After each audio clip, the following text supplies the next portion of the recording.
Alhamdulillah. Semoga yang mudah tadi menjuburkan lagi kecintaan kita kepada Nabi Muhammad SAW bersempena dengan bulan Maulidur Rasul ini. Tanpa membuang masa, majlis menjemput Ustaz Muhammad Ali Muammar untuk memberikan tausiah yang diakhiri dengan doa. Dengan segala hormatnya dipersilakan. Diminta kepada tuan-tuan untuk rapat ke hadapan untuk mendengar tausiah.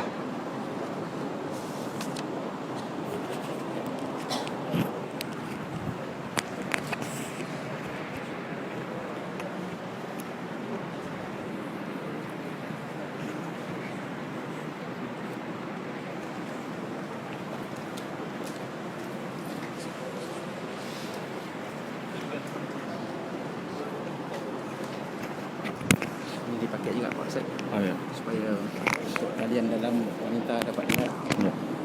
Sini ya.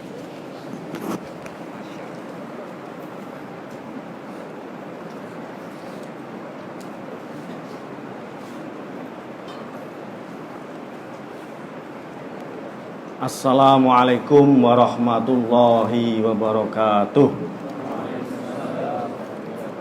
Alhamdulillah wassalatu wassalamu ala Rasulillah Muhammad ibni Abdillah wa ala alihi wa sahbihi wa mawalah. La hawla wa la quwwata illa billah. Amma ba'dah. Faqad qala Allah tabaraka wa ta'ala fi kitabihil karim wa qur rabbi zidni ilma.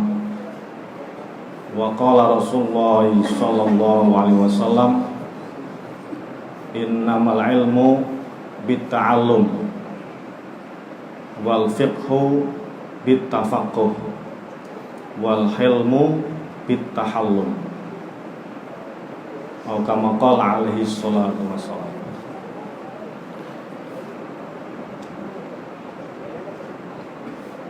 Yang kami muliakan para alim, ulama, wabil khusus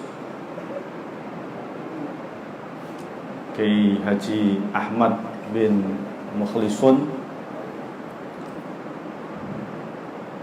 yang kita muliakan, pengasuh Ma'had Al-Mustafa Al-Fadil Ustadz Manan Lubis mata'anallahu bihayatihi,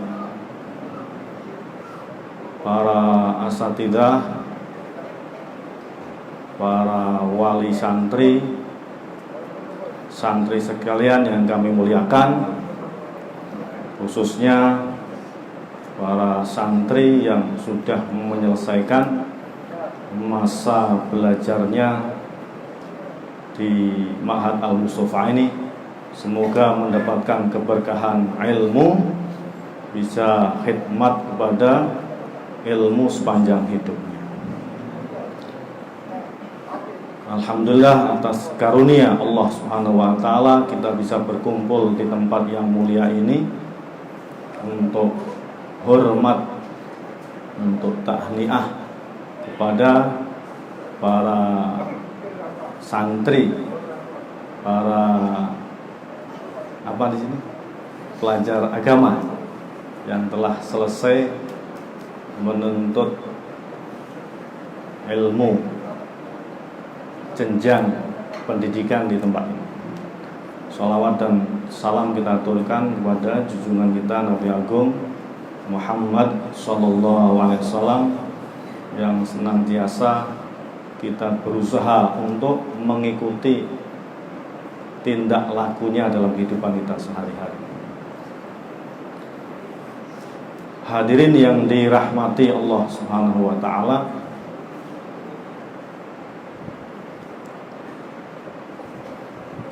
kegiatan kita ta'lim dan ta'allum sehari-hari ini Allah sebutkan dalam Al-Quran punya maksud, punya tujuan, punya target yang Allah kehendaki.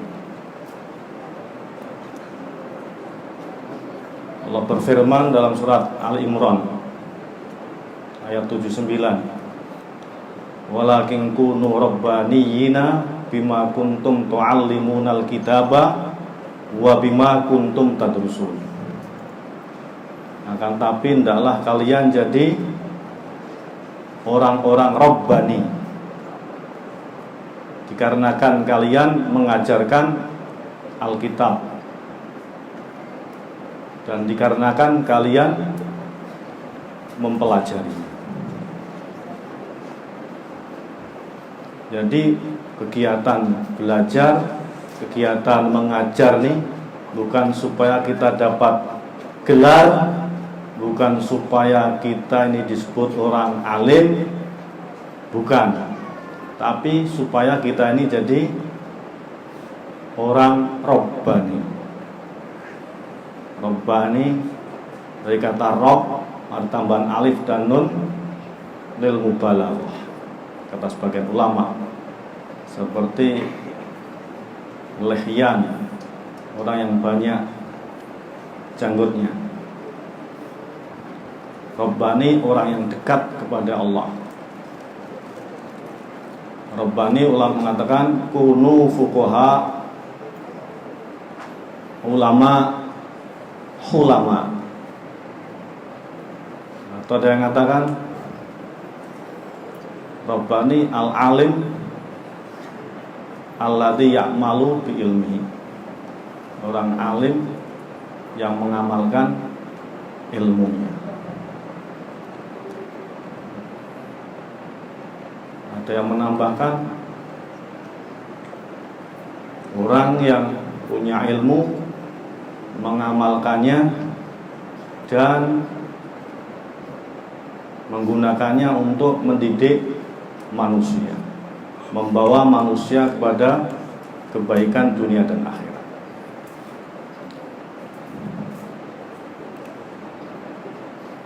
Contohnya seperti Imam Syafi'i, ulama Rabbani, Imam Abu Hanifah, Imam Malik, Imam Ahmad bin Hanbal rahmatullah alaihim.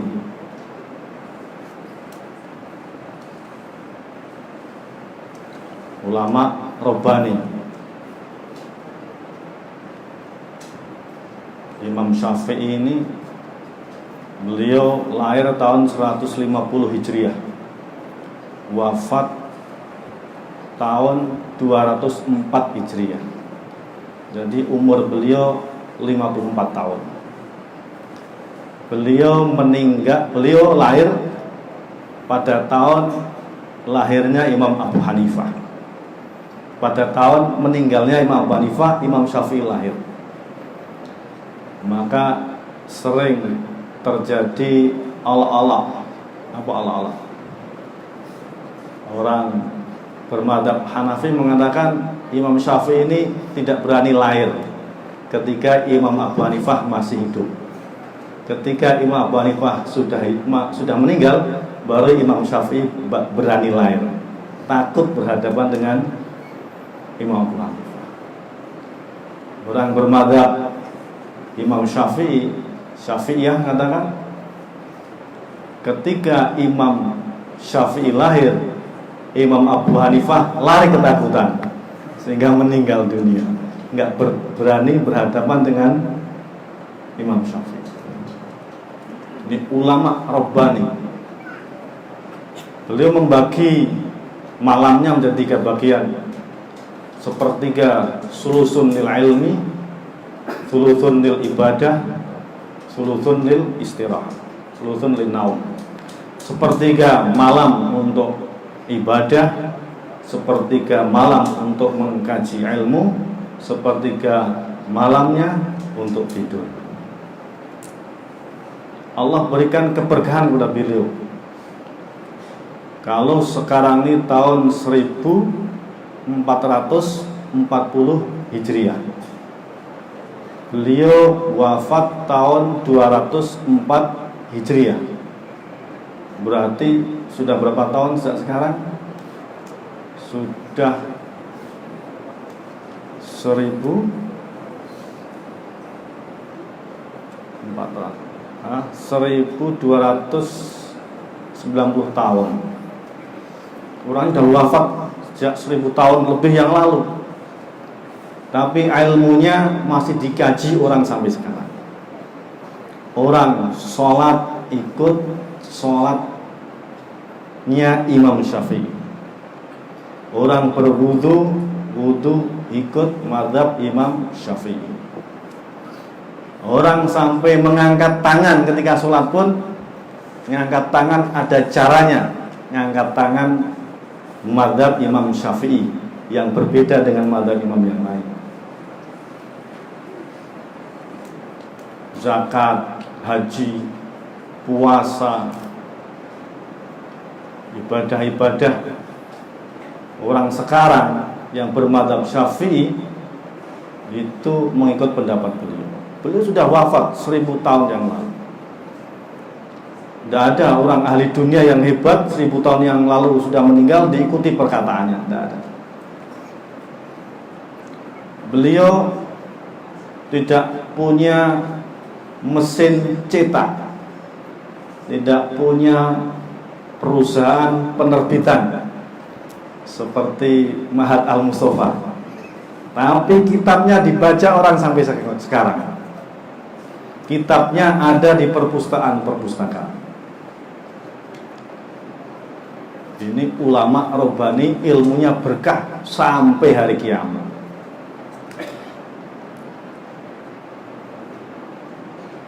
Imam Abu Hanifah rahmatullah alaih, imam besar. Beliau 40 tahun sholat subuh dengan wudhu sholat isya.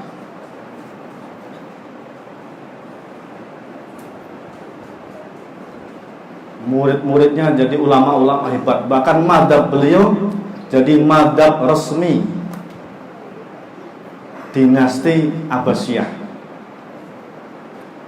Zaman Qadhi Abu Yusuf jadi Qadhi A'dhamiyah. Zaman Khalifah Ma'mun kalau nggak salah.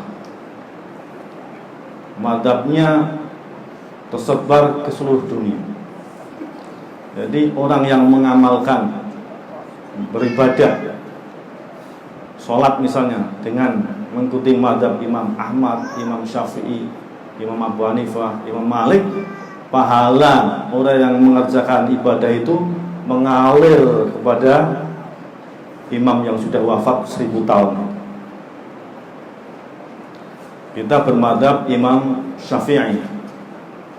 Imam Syafi'i ini beliau muridnya Imam Malik rahmatullah alaih. Beliau belajar dengan Imam Malik, madrasah Hijaz ulama mengatakan begitu. Dan beliau juga belajar kepada muridnya Imam Abu Hanifah, Imam Muhammad bin Hasan Asy-Syaibani. Ini madrasah Ahlur Ra'yi di Baghdad, di Kufah. Beliau mengambil dua madrasah yang beraliran beda ini,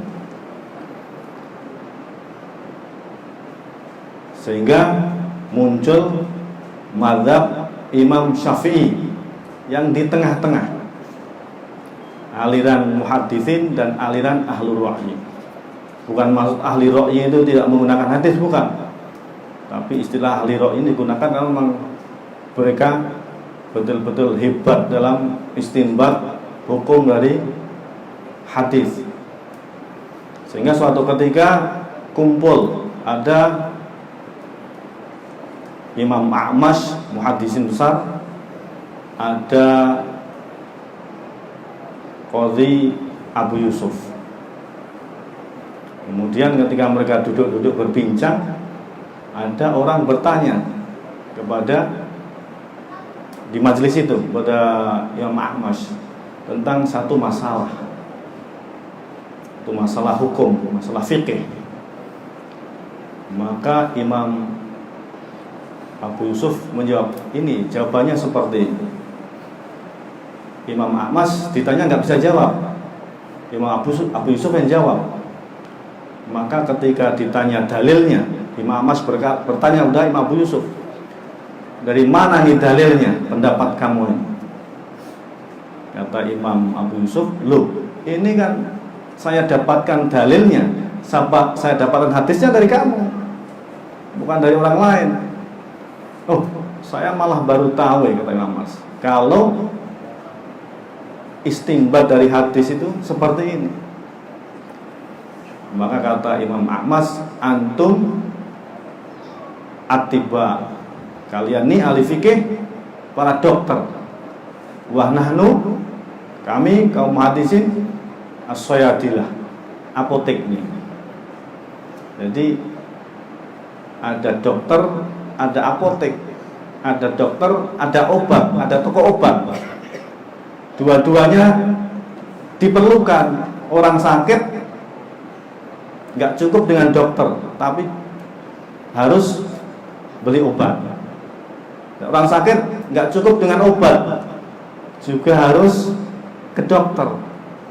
Kalau orang sakit minum obat sembarangan, malah tambah sakit dia.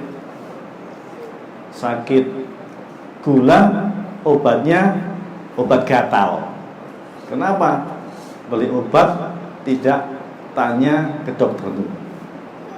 Atau ke dokter tapi obatnya nggak ada, nggak akan sembuh sakit. Jadi dua-duanya diperlukan. Dua-duanya diperlukan. Hadis dan fiqih. Ini orang dulu menyebutkan namanya ilmu aliyah. Ada ilmu aliyah, ilmu alat, ada ilmu aliyah, ilmu maksud, ada ilmu wasail, ada ilmu maksud. Kalau kita belajar di pesantren berjenjang, kelas 1, 2, 3 ini mungkin belajar ilmu alat. Ada nahwu, ada sorof, ada ilmu balaghah, ada ilmu mantik, dan seterusnya. Kemudian kelas atas ini ilmu-ilmu yang pokok, ilmu-ilmu yang menjadi maksud, ilmu syar'i, ilmu fikih, ilmu hadis, ilmu tafsir. Kalau kita mau jadi orang yang punya istiqdad dalam ilmu yang kuat, kita kuatkan ketika kita belajar kelas 1, 2, 3 ini kita maksimalkan. Nanti kelas 4, 5, 6 ini kita tidak banyak menggunakan tenaga kita, sudah lebih mudah lagi.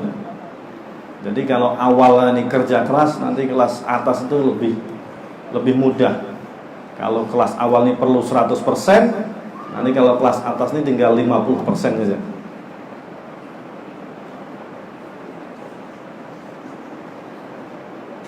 Nah, itu ulama Rabbani, ulama yang dekat kepada Allah, sibuk mengajar, sibuk belajar, sehingga menjadi fuqaha, menjadi ulama, menjadi hulama.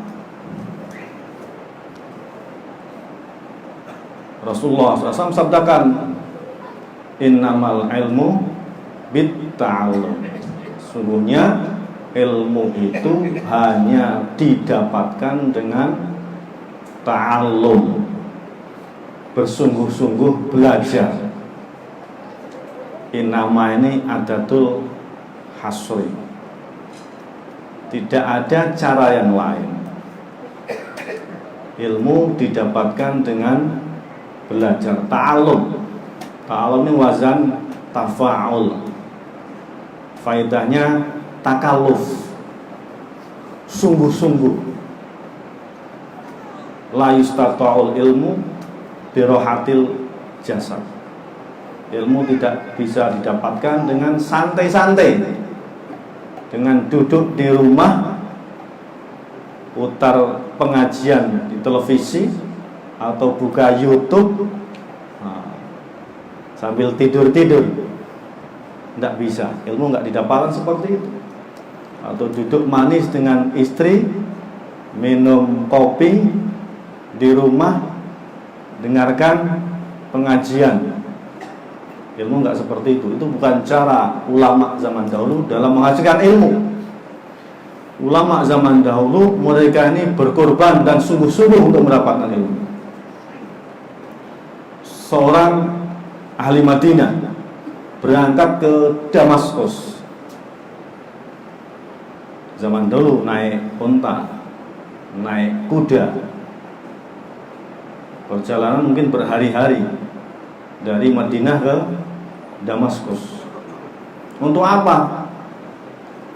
Untuk mendapatkan satu hadis dari Abu Darda radhiyallahu anhu. Bahkan sebenarnya bukan untuk mendapatkan satu hadis. Hadis itu pernah dia dengar di Madinah, cuma lewat perantara orang.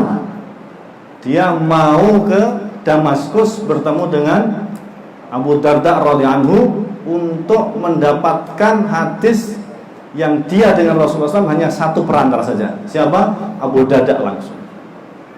Jadi perjalanan sejauh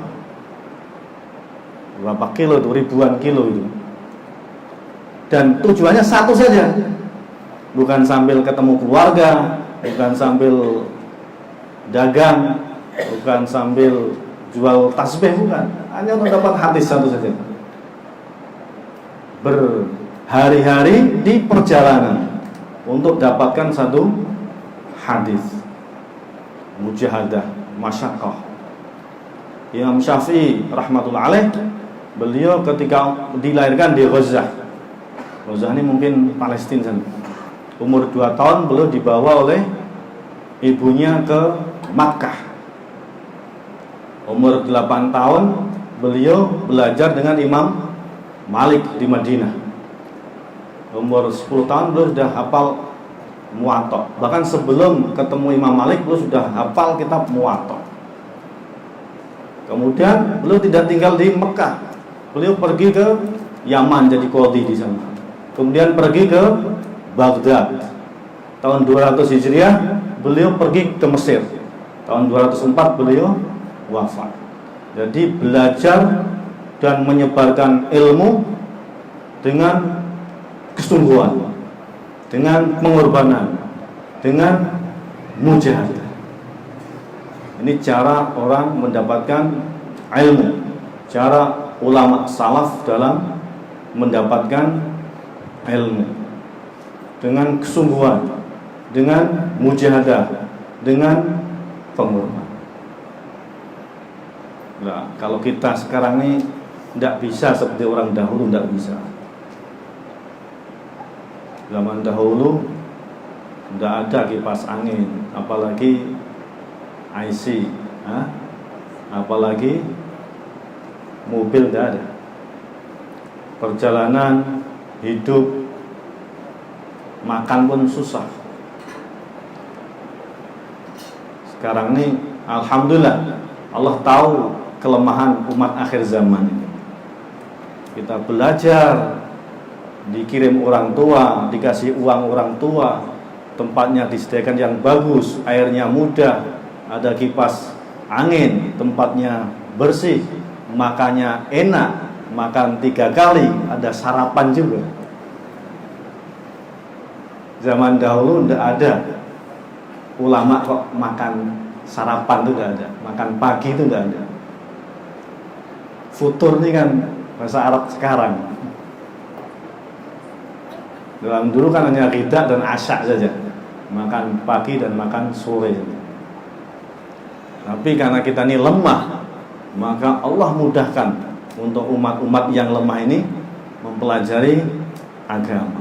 Alhamdulillah, kita bersyukur kepada Allah. Kalau kita hidup di zaman dulu enggak belajar, kita enggak mau belajar. Kalau kita sekarang ini hidup di zaman dahulu, karena susah zaman dulu belajar.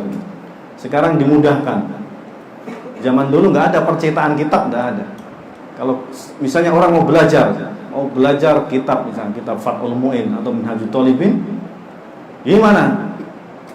dia akan pinjam atau dia akan datang ke perpustakaan, ke maktabah, dia nasakh, dia dia tulis kitab itu. Tulis kitab itu baru nanti dia belajar. Belajar hadis, dia datang ke guru, ke seorang syekh. Apakah dia sudah bawa catatan dibacakan atau dia catat lafdon, kata per kata yang diucapkan oleh guru. Kalau sekarang kan tidak. Kalau kita belajar hadis sudah ada kitabnya, tinggal beli, kalau nggak ada tinggal fotokopi, baca di depan ustaz. Allah berikan kemudahan-kemudahan. Kitab juga berlimpah sekarang, banyak kitab. Bahkan ada kitab yang baru dicetak pertama kali. Jadi zaman dulu udah 1000 tahun, udah 500 tahun, 600 tahun belum pernah ada di perpustakaan yang satu di perpustakaan, misalnya di Istanbul atau di Mekah misalnya. Kemudian baru dicetak tahun-tahun ini, akhir-akhir tahun ini. Jadi untuk umat akhir zaman ini ilmu dimudahkan. Ilmu dimudahkan. Tapi tetap saja yang berminat kurang. Kita lihat yang belajar ilmu agama dan belajar ilmu dunia jauh lebih banyak orang belajar ilmu dunia. Kadang orang-orang tua pun lebih bangga kalau anaknya ini lulusan Inggris, lulusan Amerika, lulusan Kanada daripada lulusan madrasah.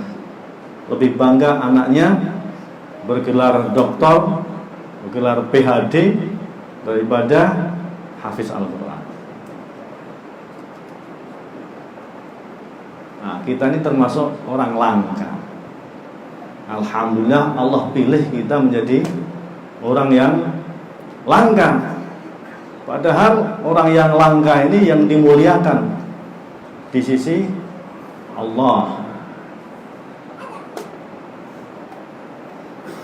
Al-hikmatu tazidus syarif syarafan. Ilmu ini menjadikan orang mulia menjadi tambah mulia. Wa tarfa'u, dan mengangkat al-mamluk, budak-budak, hatta yudrika madarikal muluk, mengangkat derajat hamba saya seperti kedudukannya raja-raja. Ini kan janji dunia. Kalau dunia seperti itu, apalagi untuk akhiratnya. Ketika Imam Muhammad bin Hasan rahmatullahi alaih meninggal dunia, muridnya Imam Abu Hanifah, beliau ada orang bermimpi ketemu beliau setelah meninggal. Dalam kitab Jami'u Bayanil Ilmi wa Fadlihi kalangan Ibnu Abdil Bar, ketika beliau meninggal, ada orang bermimpi bertemu beliau. Bagaimana Allah perlakukan engkau, wahai Imam? Kata Imam Muhammad, Allah telah berkata padaku, masuklah kamu ke surga, karena aku tidak meletakkan ilmu kepada kamu supaya aku menghinakan kamu di akhirat. Aku letakkan ilmu di dadamu karena aku ingin mengangkat engkau, mengangkat derajatmu di akhirat. Ditanya, di mana Imam Abu Yusuf? Oh, Imam Abu Yusuf di atas sana, lebih tinggi lagi. Kalau Imam Abu Hanifah, oh, Imam Abu Hanifah lebih tinggi lagi. Fi illiyin, fi illiyin. Enggak nampak. Enggak tahu saya, diangkat oleh Allah derajatnya setinggi-tingginya di sana. Jadi ilmu ini kemuliaan. Allah letakkan kemuliaan ini dalam ilmu. Ilmu yang disertai dengan amal.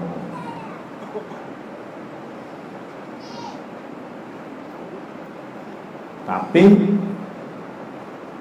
walaupun kita tadi sudah menerima syahadah, sudah pakai serban,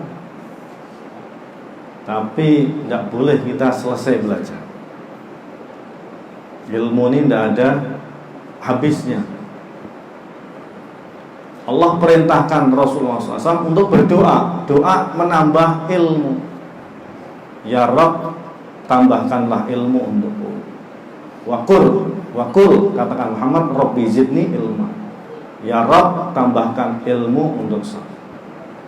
Rasulullah tidak diperintahkan berdoa supaya Allah beri taufik dia untuk tambah ibadahnya, atau tambah keyakinannya, atau tambah yang lain, tidak.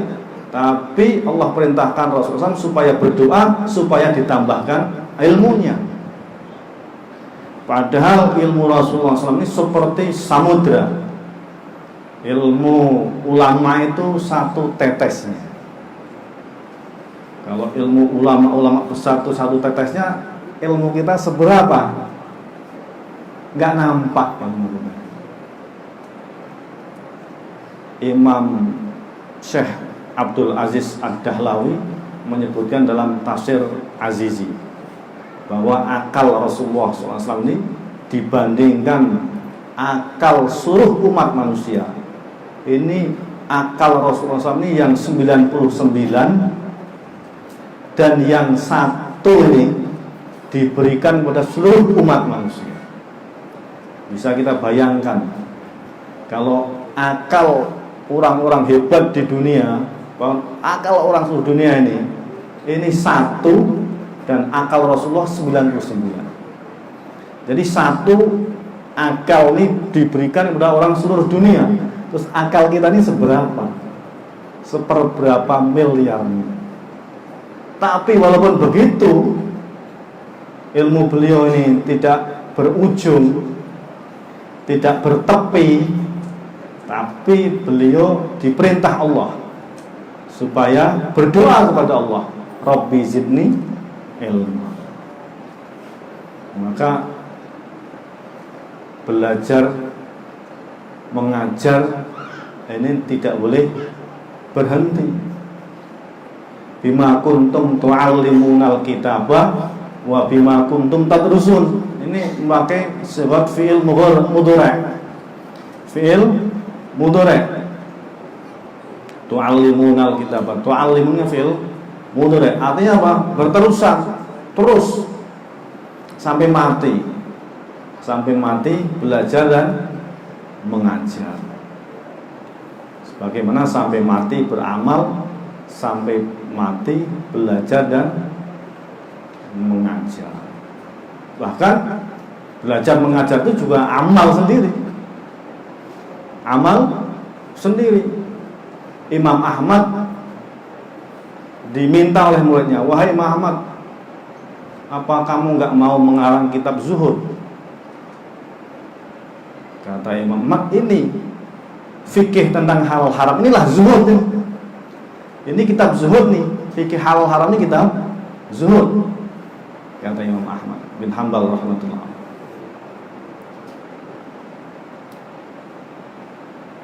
Alhamdulillah, kita sibuk dengan belajar ilmu agama dan fadilah-fadilah dalam hadis yang sangat banyak tentang fadilah ilmu itu, maksudnya adalah ilmu syariat, ilmu agama, dan ilmu tentang dunia. Hari ini orang yakin kepada ilmu keduniaan mereka. Seorang dokter dia yakin dengan ilmu kedokterannya. Ini kamu ini, saya lihat wajah kamu ini sakit liver kamu. Kamu ini sakit gula kamu ini sakit jantung. Dia nggak melihat jantung, nggak melihat livernya, belum ngecek darahnya, tapi dia yakin dengan ilmunya. Dia lihat dari matanya, dia lihat dari lidahnya, yakin dia. Lalu beri obat, dia yakin dengan ilmu. Itu seorang dokter yakin dengan ilmunya. Tapi hari ini orang belajar agama tapi kurang yakin dengan ilmunya. Rasulullah SAW bersabda, "Man qara'a Yasin sadran nahar qudiyat hawaijuhu." Siapa yang mau membaca surat Yasin di pagi hari akan ditunaikan hajat-hajat. Hajat apa saja? Kalau pelajar agama, hajatnya ya memahami ilmu yang ia pelajari. Hajat pedagang lain lagi, hajat petani lain lagi, hajat orang alim lain lagi. Tapi semua bisa tertunai dengan baca Yasin di pagi hari. Tapi kita kurang yakin. Kalau orang misalnya punya hutang, dia lupa nih hadis ini. Santri punya hutang, lupa juga hadis ini. Kenapa lupa? Karena gak yakin. Kalau yakin diamalkan tiap hari. Kalau yakin diamalkan tiap hari. Ilmu diyakini, diamalkan, dan disebarkan. Ini takaza dari ilmu ini 3, kehendak dari ilmu ini 3, tanggung jawab dari ilmu ini 3. Yang pertama diyakini, yang kedua diamalkan, yang ketiga disebarkan, disampaikan, diajarkan kepada orang lain. Kalau kita mengajarkan satu ilmu diamalkan oleh satu orang ini, maka pahala amalnya akan sampai kepada kita. Adal al-khair kafa'ili, yang menunjukkan kepada kebaikan seperti orang yang mengerjakan. Rasulullah SAW sabda, "Innama bu'ithu mu'alliman." Sesungguhnya aku dihantar sebagai orang yang mengajarkan ilmu. Innama bu'ithu mu'alliman. Ilmu ini didapatkan satu untuk orang yang sungguh-sungguh dalam belajar. Tanda-tanda sungguh-sungguh ini apa? Tanda sungguh-sungguh ini sebelum belajar dia mutolaah lebih dahulu. Mutolaah pelajaran yang akan dipelajari di kelas. Nanti kalau sudah mutolaah ini, maka memahami pelajaran di kelas itu lebih mudah. Dan kalau kita sudah terbiasa mutolaah, maka kita akan cinta kepada ilmu, cinta kepada kitab, sehingga nanti belajar mutolaah ini lebih nikmat daripada makanan, minuman, harta benda, jabatan, kedudukan. Tidak ada artinya bagi orang yang betul-betul sudah cinta pada ilmu, cinta pada mutolaah kita. Maulana Ashraf Ali Tanwi menceritakan dalam kitab beliau, zaman dahulu di India sana, zaman dahulu ada seorang pelajar, seorang santri, pelajar agama. Siang hari biasa mutolaah karena ada lampu. Kalau malam hari karena dia miskin, tidak punya uang, tidak bisa mutolaah di malam hari. Maka dia akan mencari warung yang masih dibuka atau warung yang masih dinyalakan lampu di situ. Dia akan minta izin untuk mutolaah di tempat itu. Saking cintanya kepada mutolaah, sehingga dia mutolaah di situ tidak terasa. Orang tadi, santri tadi, pemilik toko sudah mematikan lampunya. Tapi ketika dia mematikan lampunya ini, ada rombongan raja yang lewat. Rombongan raja yang lewat, yang kendaraan raja ini ada lampunya. Maka dia tidak terasa ini, dia berjalan di belakang kendaraan raja tadi. Nah, kalau kereta kencana begitu, kalau orang Jawa mengatakan, berjalan dengan di belakang iringan rombongan sang raja tadi, berjalan sambil baca kitab, tidak terasa dia berjalan sampai di gerbang raja. Dia tidak tahu, berjalan terus. Sang raja melihat dari jauh, kata beliau depan, biarkan saja sampai mana dia nanti akan berjalan. Terus dia berjalan sampai di hadapan sang raja, tidak tahu. Ketika sadar, tidak tahu dia sudah di depan raja.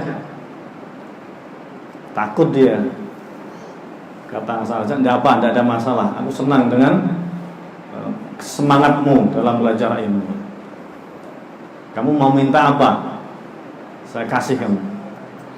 Saya kasih tempat kamu di kerajaan ini untuk belajar agama. Kata anak-anak tidak, saya tidak tertarik. Ini saja, sang raja berikan saja tiap bulan saya untuk beli minyak, beli uang untuk beli minyak, supaya saya bisa mutolaah, saya bisa belajar mutolaah kitab di malam hari. Nah, itu saking tenggelam dalam mutolaah seperti ini. Yang kedua, tanda orang cinta pada ilmu ini, sungguh-sungguh dalam ilmu ini, dia akan tafahum. Ketika di tengah pelajaran, kalau nggak paham dia akan tanya. Bahkan di luar pelajaran, kalau ada masalah yang dia tidak tahu, dia akan tanya. Ada ulama di Dioban tuh, namanya Maulana Ijaz Ali. Dia sudah mengajar hadis, mengajar kelas tinggi. Jadi ketika belajar itu, ketika mengajar dia di kelas, ada sesuatu yang dia tidak tahu, beliau akan pergi ke tempat Maulana Syah Anwar Al-Kashmiri untuk menanyakan masalah yang dalam kitab yang beliau tidak tahu. Tidak malu-malu. Kemudian dia balik lagi kelas. Ini saya tadi baru datang kepada Syah Anwar Al-Kashmiri untuk menanyakan satu masalah. Bilang sama santrinya seperti itu. Ibnu Abbas ditanya, bima nilta hadal ilma, bagaimana kamu bisa mendapatkan ilmu yang begitu hebat ini? Kata Ibnu Abbas, bilisanin sa'ulin, dengan lisan yang selalu bertanya, wa qalbin akulin, hati yang cerdas, akal yang cerdas. Bilisanin sa'ulin, dengan selalu bertanya. Karena kalau kita tidak mau bertanya, ya sampai mati kita tidak tahu. Innama syifa'ul ayyi su'alun. Obat ketidaktahuan, obat kebodohan itu bertanya, di kelas ataupun di luar kelas. Yang ketiga, tanda kesungguhan dalam kita menuntut ilmu ini dengan muzakarah. Kata ulama,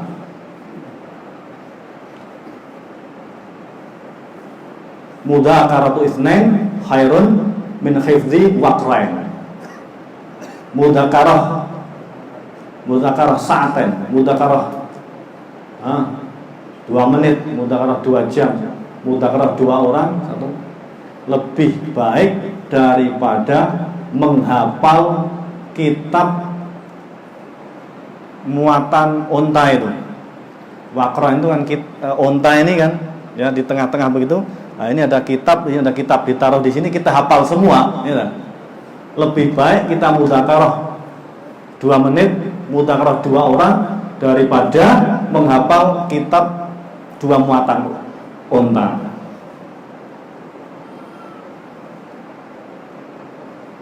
Al-mudzakarah hayatul ilmi bil mudzakarah, hidupnya ilmu dengan mudzakarah.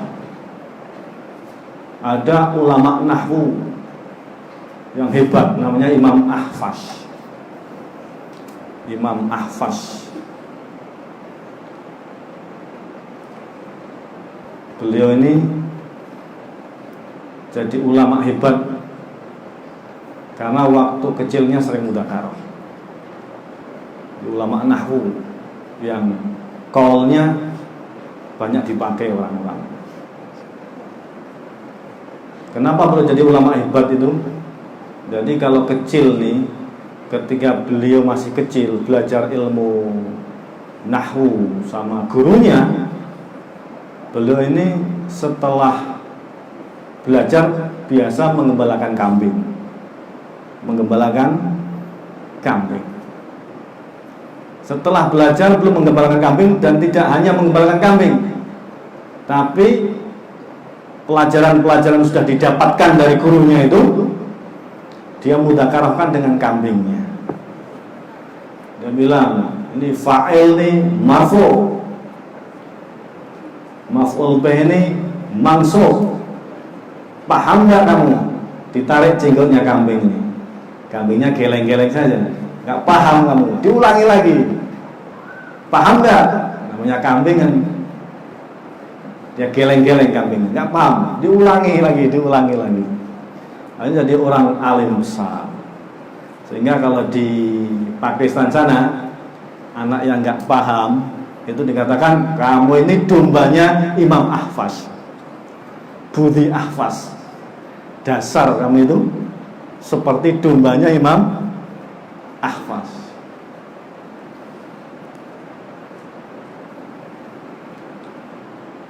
Dan tanda kita sungguh-sungguh untuk belajar ini, kita bawa adab dalam belajar. Adab sampai kepada adab kepada alat-alat yang kita gunakan untuk belajar. Ada kitab, ada pena, bahkan ada bangku, bahkan kertas. Ulama katakan kertas ini walaupun nggak ada hurufnya pun kita muliakan, karena itu alat untuk ilmu. Sehingga nggak boleh orang istinja pakai kertas walaupun kertasnya kosong. Walaupun kertasnya kosong, karena kertas bukan disediakan untuk itu. Mukhtarom. Satu pendapat seperti itu.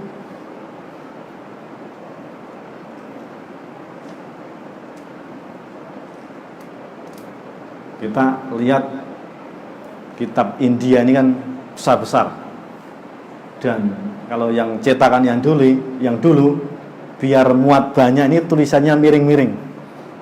Di bawahnya ini ada tulisannya miring-miring. Itu katanya Syah Anwar Al-Kashmiri, muatis besar di India, itu kalau membaca kitab ini bukan kitabnya yang dimiringkan, ya, tulisannya miring, dia baca kitabnya yang miring, bukan, tapi dia yang berputar. Jadi bukan kitab yang mengikuti yang membaca, tapi yang membaca yang mengikuti kitabnya. Dan beliau tidak pernah baca kitab sambil bersandar, sambil tiduran, sambil bertelekan, tidak. Beliau kalau membaca kitab ini selalu dalam posisi duduk, tawajuh, begitu, dengan sikap yang hormat. Ada cerita itu Maulana Zakaria rahmatullah alaih. Semua kita kenal beliau. Ketika beliau ini belajar dengan gurunya Maulana Khalil Ahmad As-Saranpuri, belajar hadis begitu. Beliau duduk di tempat yang paling depan.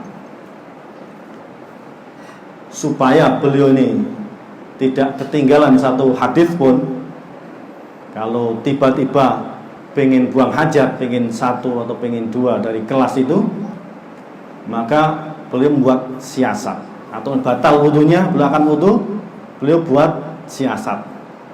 Jadi dia dan kawannya ini duduk bersebelahan. Kalau dia terasa mau wudu atau mau satu atau mau wudu berbagai wudu karena batal, kalau beliau bilang sama kawannya, kamu ini saya mau wudu nih, pakai isyarat, kamu bertanya kepada Syekh supaya Syekh ini menjawab pertanyaan kamu, saya bisa ambil air wudu. Nanti begitu selesai wudu, saya kembali lagi. Ini hadis yang kedua atau yang ketiga baru dibaca lagi.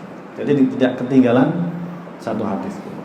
Saking betul-betul tawajuh, betul-betul nampak kesungguhan beliau, sehingga ilmu beliau ini berkah sampai sekarang. Ilmunya, kitabnya dibaca jutaan orang.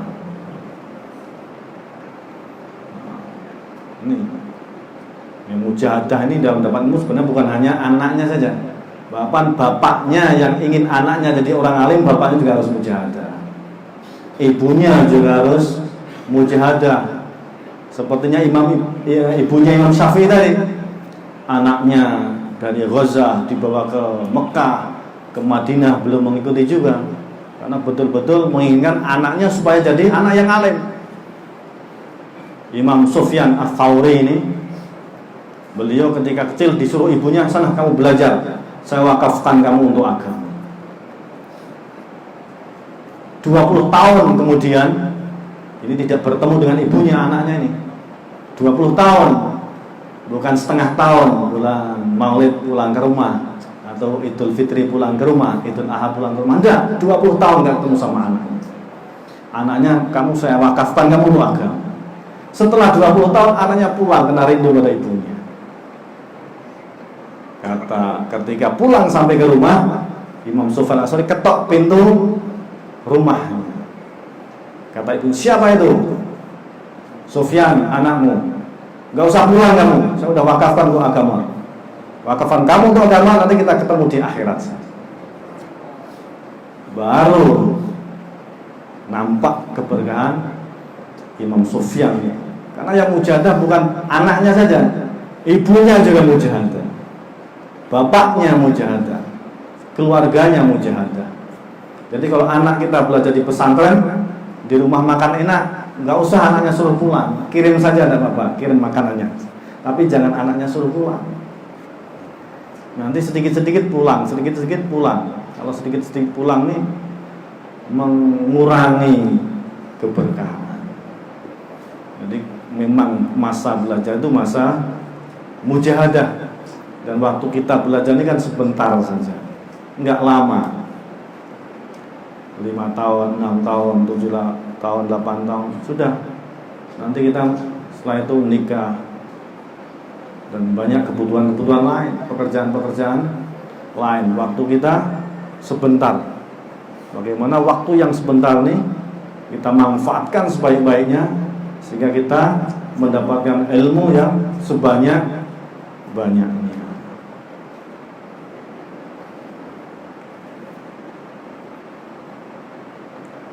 Dan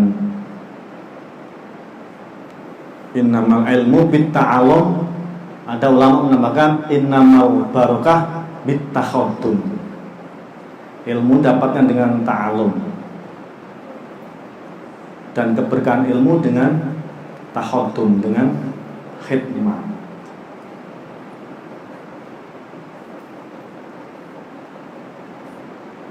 Memang ada orang yang mendapatkan ilmu tanpa belajar, tapi itu sangat sedikit, sangat jarang. An-nadir kal adam. Kebanyakan orang itu mendapat ilmu dengan belajar. Ada Nabi Yahya, Nabi Isa mendapat ilmu dengan tanpa belajar, tapi sangat jarang. Wa fil laduni qala, wa fil laduni qala, sedikit. Ilmu laduni sangat sedikit. Ilmu tanpa, maka Rasulullah SAW mengatakan untuk kebanyakan manusia, innamal ilmu bitta'allum. Ulama mengatakan innamal barakah bittakhadum. berkah dengan khidmat. Khidmat kepada gurunya, khidmat kepada pesantren, khidmat kepada santri. Ibnu Abbas radhiyallahu anhu masih muda, tapi ulama-ulama zaman sahabat kalau ada masalah yang muskil tentang Al-Quran akan bertanya kepada Ibnu Abbas radhiyallahu anhu. Bahkan kadang-kadang Sayyidina Umar pun bertanya kepada Ibnu Abbas radhiyallahu anhu. Beliau dijuluki Amirul Mukminin fit tafsir. Murid-muridnya juga jadi mufasir hebat. Kenapa? Apa rahasianya? Jadi rahasianya karena beliau ini berkhidmat kepada Rasulullah SAW. Ketika beliau ini masih kecil, jadi Ibnu Abbas radhiyallahu anhu masih kecil ketika Rasulullah SAW wafat, umur beliau baru 13 tahun. Belum balik, hampir balik, belum balik. Dan beliau cinta pada ilmu, sejak kecil sudah cinta pada ilmu. Beliau ini keponakan daripada istri baginda Nabi Muhammad SAW, Maimunah radhiyallahu anha. Keponakan. Jadi Ummul Fadl, ibunya Ibnu Abbas radhiyallahu anhu itu kakak adik dengan Maimunah radhiyallahu anha, istri baginda Nabi SAW. Jadi beliau ini keponakannya, masih mahram. Jadi beliau ini minta izin kepada Rasulullah SAW untuk menginap di rumah baginda, mau melihat bagaimana amal malamnya baginda Rasulullah SAW. Maka beliau tidur di situ. Maka ketika malam hari, beliau tahu nih Rasulullah SAW ini kalau malam beliau akan tahajud, akan siwakan, akan buang hajat. Maka beliau siapkan siwaknya, siapkan air untuk wudhu Rasulullah SAW. Ketika baginda Nabi Muhammad SAW bangun mau sholat tahajud, beliau melihat ini sudah lengkap nih, alat wudhu sudah lengkap, alat sholat sudah lengkap, ada airnya, ada siwaknya. Beliau bertanya kepada keluarganya, siapa ini yang menyiapkan? Oh, yang menyiapkan Ibnu Abbas ini. Maka Rasul langsung doa, Allahumma faqihhu fid din wa 'allimhu ta'wil. Ya Allah, pahamkan dia agama dan ajarkan dia ilmu tafsir. Dan berkah dari doa baginda Rasulullah SAW ini dirasakan, dan betul-betul doa Nabi dikabulkan Allah. Beliau jadi orang ulama besar, Rabbani hadhil ummah. Ibnu Abbas radhiyallahu Rabbani hadhil ummah, ulama Rabbaninya umat ini. Ibnu Abbas radhiyallahu. Apa rasanya? Kan dia khidmat kepada gurunya. Kalau kita mau berkah ilmu kita berkhidmat. Apa takaza dari pesantren kita? Kita disuruh belajar di sini, belajar, disuruh ngajar, disuruh apapun bagian yang ditugaskan kepada kita laksanakan. Insya Allah ilmu kita akan berkah. Bahkan keberkahan ilmu kita akan dirasakan oleh anak cucu kita. Bahkan nanti ilmu kita akan dimanfaatkan banyak orang, akan manfaat untuk banyak orang. Insya Allah ya. Insya Allah kita alhamdulillah satu marhalah sudah selesai, tapi ilmu kan tidak ada selesainya. Kita belajar, kita mengajar, itu mengajar pun bagian dari belajar. Karena kalau kita mengajar itu, maka yang diajarkan itu dapat 1, yang ngajarnya dapat 10 ilmunya. Yang diajar cuma 1, tapi yang mengajar dapat 10 ilmu. Yang diajar 1, banyak yang mengajar. Ini tugas pokok kita. Dan dulu kalau di Dioban itu, santri yang sudah lulus itu, dia belum dapat ijazah sebelum dia ini khidmat di rumah guru sufi begitu, bersuhbah dengan orang ahli dzikir selama 6 bulan. Setelah 6 bulan di sana baru dia dikasihkan ijazah. Nah, kita ini minimal setelah selesai ini keluar, bisa digilir nanti keluar setahun gitu. Atau minimal 4 bulan. Tapi kalau 4 bulan ini sudah biasa, ya kan? Kalau ulama ini memang 1 tahun, nanti bisa dimusyawarahkan sama Ustadz Manan nih, kapan saya gilirannya keluar setahun, supaya ilmu dan amal nih bebarengan. Ada ilmunya, ada islahnya, islah batin, islah dohir, kan begitu. Islah dohir, islah batin. Sehingga nanti kalau kita batin kita islah ini, nanti sudah kita ini enggak belajar istighna anil nas, tidak berhajat kepada manusia, hanya berhajat kepada Allah. Mau apa-apa angkat tangan, doa, sholat, doa, itu saja. Yakin pada janji Nabi SAW. Takaffalallahu, gimana? Man talabal ilma takaffalallahu birizqi. Siapa belajar ilmu, Allah akan tanggung rezekinya. Siapa sibuk dengan ilmu, Allah akan tanggung rezekinya. Yakin dengan itu. Yakin letaknya di hati. Walaupun kita sudah dengar kali-kali, tapi kalau hatinya ini masih kurang ta'alluq dengan Allah, ya berkali-kali tapi gak masuk dalam. Nah, ini perlu islah. Dengan keluar 4 bulan, keluar setahunnya ada islah hati kita, amal kita, sehingga ilmu kita ini dibarengi dengan amal.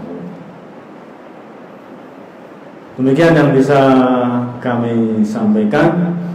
Semoga memberi manfaat untuk diri saya sendiri dan hadirin sekalian. Semoga Allah tambahkan ilmu kepada kita, Allah berikan taufik kita untuk khidmat ilmu, mengajar ilmu, menyebarkan ilmu sampai akhir hidup kita. Kita doa, ratu dengan doa. Alhamdulillahirabbil alamin, wassalatu wassalamu ala asyrofil anbiya'i wal mursalin wa ala alihi washabbihi ajma'in. Ya arhamar rahimin, ya arhamar rahimin, ya arhamar rahimin. Ya dzal jalali wal ikram, ya dzal jalali wal ikram, ya dzal jalali wal ikram. Ya awal awalin, ya akhir akhirin, ya dzal qawtil matin, ya rahim masakin, ya arhamar rahimin. La ilaha illallahul halimul karim. Subhanallahil arsyil azim. Alhamdulillahi rabbil alamin.